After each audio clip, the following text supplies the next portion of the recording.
Je m'appelle Fanny Riedberger, je suis productrice et co-créatrice de la série Les Randonneuses. Je suis Sylvie Hautecoeur, je suis scénariste et co-créatrice de la série Les Randonneuses avec Fanny Riedberger et Anna Fregonese.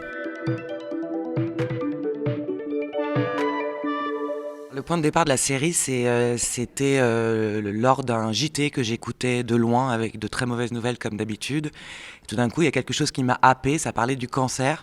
Normalement, je m'éloigne plutôt de la télé et là, je me suis rapproché et ça montrait un petit extrait d'un documentaire qui s'appelle Des sommets pour rebondir et qui est une association qui existe pour des femmes qui sont en rémission du cancer et qui leur propose de faire des ascensions, le sport et l'épreuve pour rebondir, pour se reconstruire. Et en fait, j'ai été épaté par la joie qui émanait de ces 3 minutes et demie. Bon, quitte à crever, autant crever ici. Hein, ça a plus de gueule qu'une chambre d'hôpital. Personne va crever, oh! Bah si, Tom.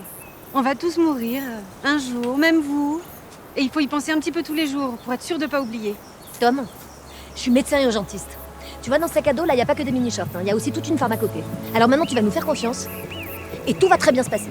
Nous avons donc créé ensemble tous ces personnages qui sont très forts et de les mettre en situation donc de défis sportifs, c'est des dépassements de soi qui les aident à se retrouver. Et c'est des beaux personnages pour des comédiennes qui sont toutes absolument merveilleuses.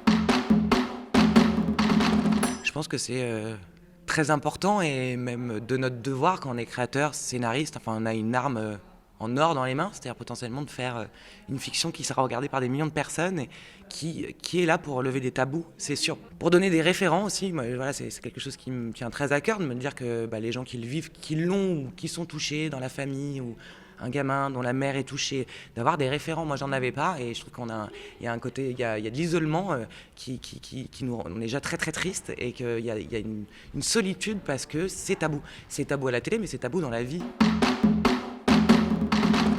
On s'est évidemment renseigné, on avait une cancérologue qui suivait l'écriture avec tous les auteurs. On a eu la chance d'avoir ces femmes de l'Ascension qui collaboraient aussi au scénario, enfin qui lisaient, qui disaient à quel point elles se retrouvaient dedans.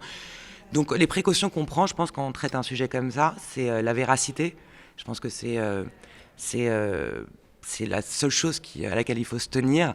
Qu'on ait envie de le traiter avec humour, avec culot ou d'être corrosif, ça c'est une histoire personnelle, mais c'est la véracité des faits et la chance qu'on a eue. Enfin, c'est-à-dire que moi, de traiter le cancer sans dire le mot cancer, sans montrer une cicatrice, sans montrer un crâne chauve, pour moi c'est indécent en fait. Voilà, c'est cette étape-là et en même temps en mettre plein la vue de choses atroces, c'est aussi indécent. Donc ce fil ténu est respectueux et pour moi c'est essentiel. C'est-à-dire que sinon, faut pas le traiter.